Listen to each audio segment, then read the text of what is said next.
Well, good morning, good evening, good afternoon, whenever you're watching this. I hope you're having a good day. Well, guys, today is going to be a little bit different. It's going to be a little bit more talking head, not so much of the eating today. I got a big weekend planned. I'm going to make a couple of stops as I travel across Washington State.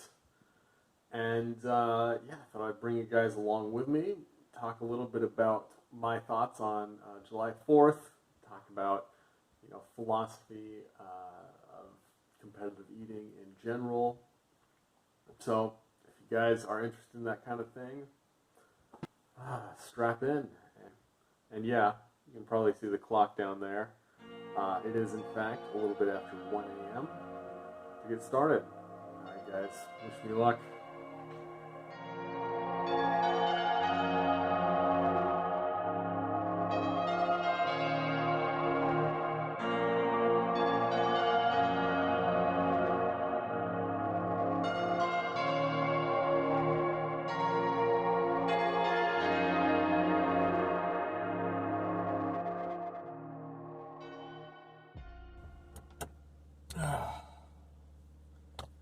I've been on the road for about an hour, on my way to destination number 1, which is a half marathon this morning that I'm running. It's a couple hours away from my house, and I got to be there at 5 a.m., so that's why I'm up so dang early.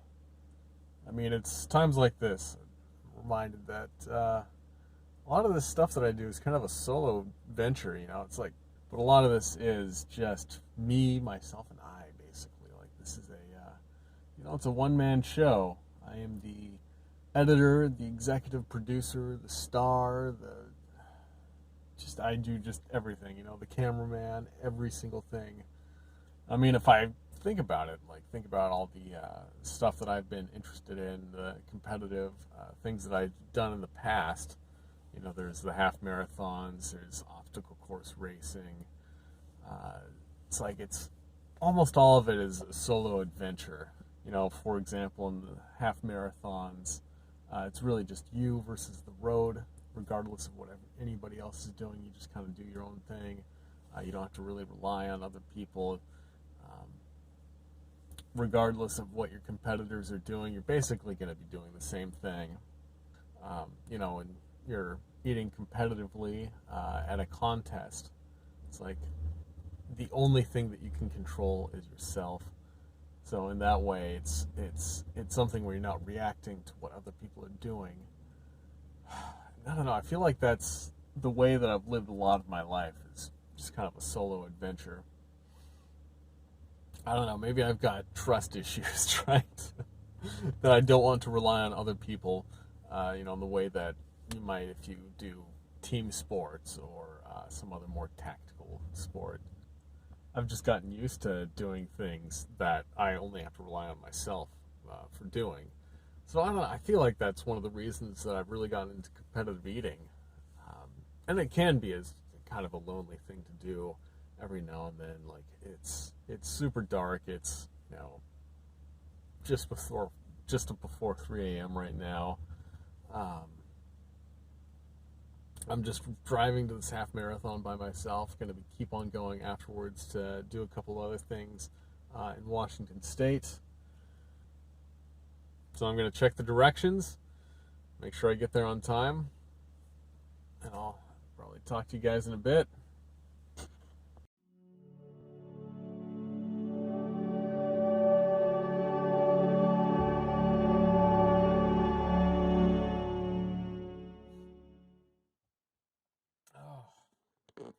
All right, we're post-race, just after that race. This lighting is kind of crummy, so we're going to change the angle a little bit. Hopefully, oh man, I'm super blown out in this lighting, but we're going to make do. Just did the half marathon. I was part of the pace team. But back with what I was saying, yeah, competitive eating, like a lot of the other competitive pursuits that I've done, is it's a really solitary sport. It's a really solitary thing, which is a bit of a double-edged sword. I'm kind of a loner myself by nature, so it's really conducive to my nature in that sense. But I can also get a little bit lonely, so I see how it can be a little bit of a turnoff for some people. And it's not something that you're forced to do it alone. There are lots of people out there who do competitive eating or marathons or whatever as a couple. Mickey Sudo and Nick Weary come to mind, Sarah and Juan Rodriguez, something like that. But it is kind of conducive to my own lifestyle to pursue these things by myself, like compete with myself basically, and not be competing against other people. And in that way, competitive eating, a lot like marathon running and obstacle course racing and the other things that I have a real passion for. They're not super tactical sports. They're not super competitive in that way. They are exactly as competitive as you want them to be. So I feel like, the competition, unlike some other sports where your own competitive nature is like necessary for a team dynamics or something like that, you can just relax a little bit more. And, even though eating contests can get really heated and really competitive in some ways, and sometimes it's not something that's necessary, basically, is what I'm saying. So I feel like that's one of those things that I've always been turned off from when it comes to some other team sports. Like, I did play a lot of baseball and soccer when I was a kid, but I was really never super interested in it. Like, needing to have a tactical mindset and competing against other individuals and making sure that your team dynamics and everybody's inter-team communication and everything like that on a field just gets things super complicated, and it can get really competitive really quickly, and it just seems like it's way too much pressure. So it's one of the reasons why I do like these kinds of individual pursuits a little bit more. All right, guys, I got to get on the road. I've got a couple hours to drive before I can get to my hotel, and this evening we got stop number 2. It is a food challenge, an eating challenge, but unfortunately, the restaurant owners did not want me to record, so I can't really go into the details about it, which is unfortunate. So I have an eating challenge this evening somewhere where I'm going to be eating some food. I don't know. I'll have to talk with them, see how much I can record. Hopefully I can at least take some pictures. I'll let you guys know exactly what's going on. So until then, I'll talk to you guys later.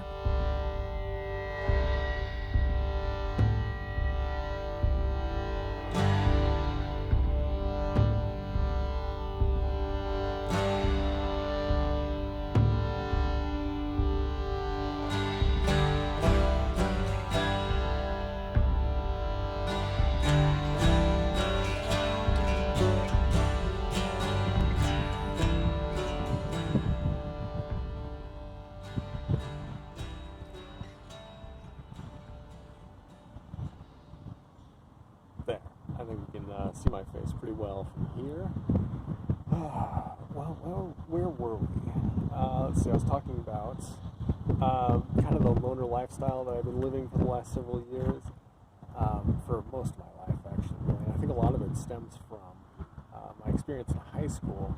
And, I do think it's kind of interesting, like, how formative high school years are in a social and cultural way for a lot of individuals.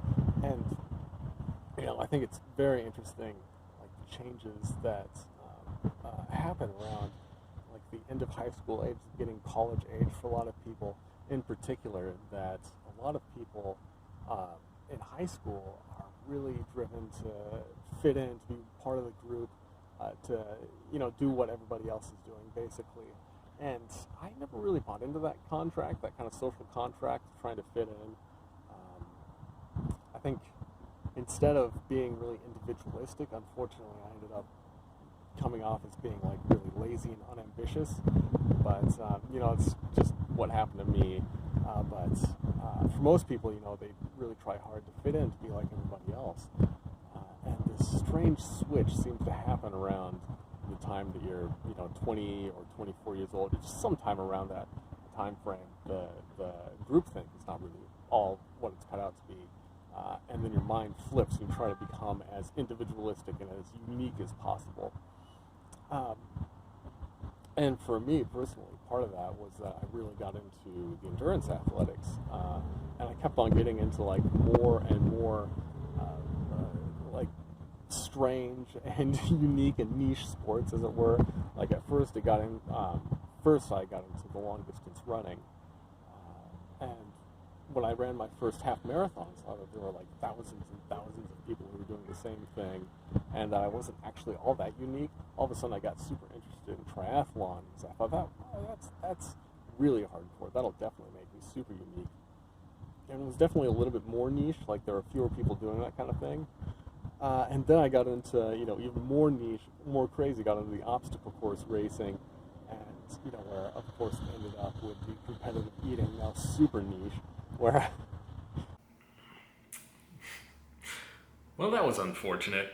Yeah, that last recording session, my battery and my memory was getting dangerously low, so it just shut off by itself. So that was why I had that nice abrupt end. So we don't get to see the kind of nice, cool background with Mount Rainier and the skyline or anything like that.